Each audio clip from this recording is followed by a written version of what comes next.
Ya estamos de vuelta en Cantabria por la mañana, 24 minutos pasan de la 1 en punto del mediodía y hoy vamos a hablar de un libro muy especial, La noche de las golondrinas. Está con nosotros su autor, Juan José Crespo. Muy buenos días. Buenos días. Un homenaje a la vida de pueblo. Un homenaje a la vida del pueblo, sí. Era necesario, yo creo, que sacarlo adelante y el libro no ha habido más que desempolvarlo porque solo tiene 31 años. ¿De qué costumbres nos hablas en La noche de las golondrinas? Hablo de una historia que de alguna forma se contaba por el pueblo. A mí se me quedaron los nombres de muchos personajes, como Camilo.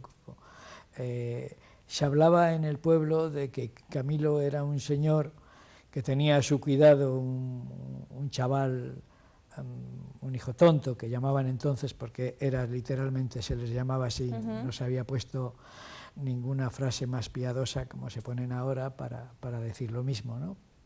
Y se me ocurrió que a medida que yo fui cambiando de pueblos, y eso yo creo que hace posible que se guarden en la memoria las cosas teniendo 2 o 3 años, porque creo que tengo mucho de ese tiempo.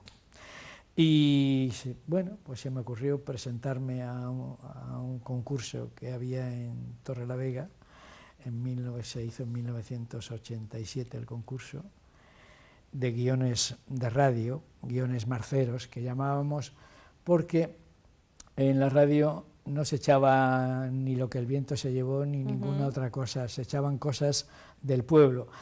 Y esto era un guión de marzas y las marzas son algo de pueblo, de muy pueblo. Y bueno, ganó el primer premio y ahí se quedó en la historia, pero yo al año siguiente hice una ronda de marzas, una ronda increíble, con 100 y pico personas y curiosamente las marzas son de pueblo, no son de ciudad, pero yo las hice en Torrelavega y nosotros en lugar de ir de casa en casa íbamos de plaza en plaza. Empezábamos en el asilo y nos íbamos pasando por todos los barrios de Torrelavega y así seguimos. Juan José, ahora que haces mención a esas marzas, no tan tradicionales en una región como Cantabria, ¿qué suponen, crees, para esta comunidad autónoma? ¿Y cómo le explicarías a alguien que nos pueda estar viendo de fuera que no sepa, no tenga ni idea de lo que son las marzas? Pues es muy fácil. Por lo pronto, las marzas son cantos petitorios, es decir, se pide. ¿Por qué se pide? Porque se cree que hace muchísimos siglos, las marzas son de pueblo, no son de ciudad, nosotros fuimos muy atrevidos. ¿Qué son las marzas? Las marzas es el agradecimiento que tiene el pueblo llano con los mozos, que a lo largo de todo un año se preocupa de esa comunidad de mayores, de esa comunidad de gente mayor que no puede hacer las cosas. Vosotras las mujeres vivís por lo regular bastante más que los hombres y antiguamente con mucha más razón. Durabais mucho más porque los hombres tenían unos trabajos bastante martirizantes. ¿Y qué ocurría? Que una vez al año la gente del pueblo, la buena gente del pueblo, porque los había después muy roñosos, que esos no daban nada pero se lo llevaban fatal, se lo pasaban muy mal si no daban nada, pues se reunía para darles a los mozos el premio que se merecían por haberles retejado un tejado que tenía goteras, por haberles sacado la vaca al abrevadero, por haberles sembrado el campo a la viuda que ya no podía sembrar y recogerle la cosecha, por la matanza del cerdo, por todas esas cosas que obligaban a moverse a los mozos. Si había una parturienta, alguien podía coger una bicicleta y acercarse al pueblo más cercano y a la partera que viniera como pudiera. Y todas estas cosas hacen posible que surja una noche de marzas. ¿Qué pasa en esa noche de marzas? La gente tiene que dar algo. Sobre todo la gente que tiene, que decíamos en el pueblo, es gente de rentas. Es decir, que tienen casas y siempre se cuenta una historia. Ahí se cuenta también la historia de unos señores que son muy roñosos, que no dan nunca nada, y eso se llama el tío roñosuro. El tío roñosuro se queda con ese nombre, el Zalagardón es el mozo, porque la ronda marcera tiene que estar compuesta de mozos solteros, no vale, el casado ya pasa a otro estadio de vida, y ese no puede estar en la marza. Entonces, la marza tiene un personaje que es el que se ocupa de todos ellos, que es como el jefe de esa pequeña tribu, que se llama Zalagardón. Es un Zalagardón, es un señor que al estar soltero pues vive igual que los mozos toda la vida, es un mozo más aunque tenga 50 o 60 años. Y eso más o menos me hace concebir esa historia que está aquí, y que al cumplir 30 años de marzas quise sacar esta obra, y en el instituto en el que estudié pues toda mi bachiller, que fue el Instituto Marqués de Santillana, pues yo quería que fuera ese instituto donde se echara esa obra, y el director, que es una bella persona, con independencia de que me deje el instituto o no, yo ya había estrenado otra obra hacía pues exactamente casi 40 años, siendo muy chaval, y 44 años. Y entonces, bueno, pues era volver otra vez a los orígenes. Echamos la obra, gustó tanto que aquí está. El día 13 de abril vamos a tener otra en Suances, y espero que siga. Como decíamos al inicio, un homenaje a la vida de pueblo, un canto a la vida de pueblo. ¿Cómo era esa vida de pueblo? ¿Cómo recuerdas tú la infancia? Que en la actualidad, una vida de pueblo que comentábamos en publicidad, que se ha perdido, ¿no? Se ha perdido, sí. Se ha perdido porque hoy hay un aparatito que le tengo ahí debajo, que es un móvil, que ha hecho lo imposible porque la vida se pierda en los juegos que tuvimos tan interesantes, tan bonitos, aquel tres marinos en el mar, aquella peonza que bailábamos. Ya no se juega en la calle. Ya no se juega en la calle, pero es que ya no se juega, ahora todo es individual. Ahora hay una persona, un niño que te da vuelta y raya porque has nacido con ello, y lo vas viendo por la calle. Esta mañana yo me levanté a por el periódico y lo vas pensando, ¿no? Uno, otro, todo el mundo va con su móvil, y se ha perdido yo creo que va a llegar un momento en que la gente se va a acostumbrar a no hablar, hablar a la otra gente, a hablar solo. Y en cambio, en esa vida de pueblo que tú viviste, allí todo era colaboración, era un juego precioso, ¿eh? La gente, bueno, se envejecía mucho primero, ya con 60 años ya estaba la gente en los asilos, ¿eh? Y aquí hay un asilo que sale la historia de este mozo, que es la historia de un chaval que es, bueno, pues tiene una subnormalidad, y que se inventa una historia para poder ir a ver a su abuelo cuando él quiere ver a su abuelo. Por eso se titula La noche de las golondrinas. Te iba a preguntar, ¿por qué ese título tan especial, ¿no?, de La noche de las golondrinas? Precisamente por eso. La noche de las golondrinas, aunque rompamos un poco se basa en... Hasta donde puedas contar. Está basado en lo que se comentaba por el pueblo en aquellos años en los que yo tenía 3 o 4 años.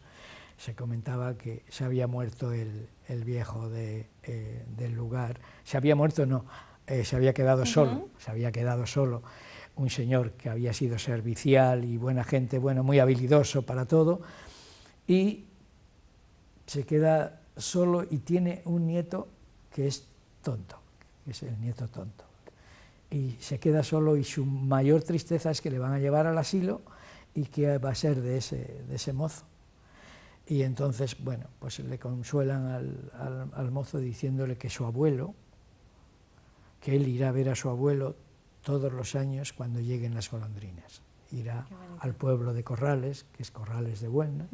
Se supone que él vive en Mata, en San Felices de Buelna, el abuelo, y le llevan a ese centro, que yo le conocí muy bien, a ese asilo, y el mozo, el tonto del pueblo, que para mí los tontos son los más listos que hay siempre en las historias que hago, pues decide que tienen que llegar las golondrinas un poco antes. Y consigue que lleguen las golondrinas un poco antes, pero para eso ya hay que ver la obra. ¿Y dónde podemos encontrar un ejemplar de La noche de las golondrinas? ¿No podemos? Ya no podéis encontrarlos. Ya no podemos. ¿Y próximos proyectos que tengas, Juan José? Bueno, o que te podamos escuchar en alguna de esas citas que vas a llevar a cabo igual en distintos centros. Es que sale así muy esporádico. Yo voy por la vida y, bueno, pues a veces se me ocurre, pues me gustaría hacer esto. Hoy mismo estaba en Suances y ha surgido que el día 13 de abril tengo que echar en la biblioteca de Suances esa obra. Como es una obra que es un teatro leído, no tenéis más que leer, pero la obra engancha claro, la lectura, engancha la lectura, y entonces pues la gente está muy satisfecha y muy contenta con ello. Bueno, siento decirte que no hay, pero sí que te traeré un fotocopiado, que se me olvidó, te lo traeré porque es justo que si pones interés... Eso. Juan José, ¿cómo podemos entre todos quizá intentar recuperar o conservar esas costumbres de esa vida de pueblo a la que hacíamos referencia, que ciertamente, entre otras cosas, por internet, nuevas tecnologías, teléfonos móviles, están perdidas, pero que siguen ahí, yo creo, y que tenemos entre todos que intentar recuperar? Bueno, hay que recuperar los diálogos. Lo primero que hay que recuperar es el diálogo. Es decir, hay que volver a las tabernas. Si cuando se acaba la partida de dominó se quedan 4 señores, que normalmente suelen tener una edad de 60, 70 años, porque hoy con 70 años es joven, sí. Y cuando terminan esa partida y se ponen a hablar de otras cosas, ahí empieza verdaderamente la historia del hablar, de comunicarse. Esa historia que tiene, pues a veces la estás oyendo y casi te entran ganas de llorar, porque cuentan las cosas, las vivencias de una forma tan sublime que es subliminal. Sí, la historia te conmueve y eso ya no existe. Esas cosas ya, entre palabrotas y rollos, pero no hay comunicación, esa comunicación fluida de entonces. El abuelo de hace 40 años era un ser respetado. Sí. Hoy el abuelo es, ¿dónde vas, viejo chocho? No se le trata con ese afecto, ¿no?, que les debemos. Uno no lo pide para sí, porque tú vas por tu vida, pero sí que muchas veces meditas y dices, esto en mi pueblo no era así. No era así. La gente era encantadora. Tenían otros defectos. Bueno, como todo el mundo, lógicamente. Porque cuando una señora en mi barrio, mi pueblo, es que teníamos solo 40 habitantes, aquel lugar, lo llamaban Mata. Se decía entonces, en Mata ni perro ni gata, y a poder ser ni hombre ni mujer. Era algo especial, pero no tenía ni lo uno ni lo otro. Bueno, pues a lo que te iba de que en el pueblo la mayor desgracia era que al niño de 3 o 4 años se le mojaran las catiuscas que le habían regalado los padres como un sacrificio impresionante. La paliza estaba asegurada a un niño que se le mojaban las catiuscas o las botas que le habían comprado. Esas cosas tenían ese pudor de que se contaba, que se podía contar. Y luego pues la escuela en la que tuve a mi maestro, que era pegado a mi casa, don Vidal Caballero, se apellidaba Caballero, era un señor encantador que contaba muchas historias, ¿no?, historias muy interesantes, que yo una vez, no sé si copiándole algo a él o no, porque la verdad es que nunca tuve más de 3 años en el pueblo, después ya me vine a Los Corrales, después a Torrelavega, pero eran historias muy interesantes. Tenía el maestro de mi escuela una vara de saúco tan fina y espertega que cuando te la arrimaba al culo, la caricia era impresionante, ¿no? Había también en la escuela una familia que se componía de 17 hijos, y padre y madre, y el maestro a veces se le acercaba y le decía a Torcuato, que era el más pequeño: Torcuato, ¿cómo dormís en casa? ¿Cómo os arregláis? No nos arreglamos, señor maestro, que somos muy pobres. Pero no, que digo yo que cómo os arregláis para poder dormir, si ¿cuántas camas hay? Hay 3 cuartos, señor maestro, y 3 camas y la cuadra. Pero sois 16 o 17, sí, señor maestro. ¿Y vosotros cómo dormís? Pues nosotros, los 3 más pequeños, dormimos con mis padres. Dice, pero os ahogaréis cuando llegue el verano. Dice, no, señor maestro, porque mi padre, que es más bueno que el pan, a veces se encarama encima de mi madre para dejarnos más sitio y que no nos ahoguemos. Esa era la vida. Esa era la vida del pueblo.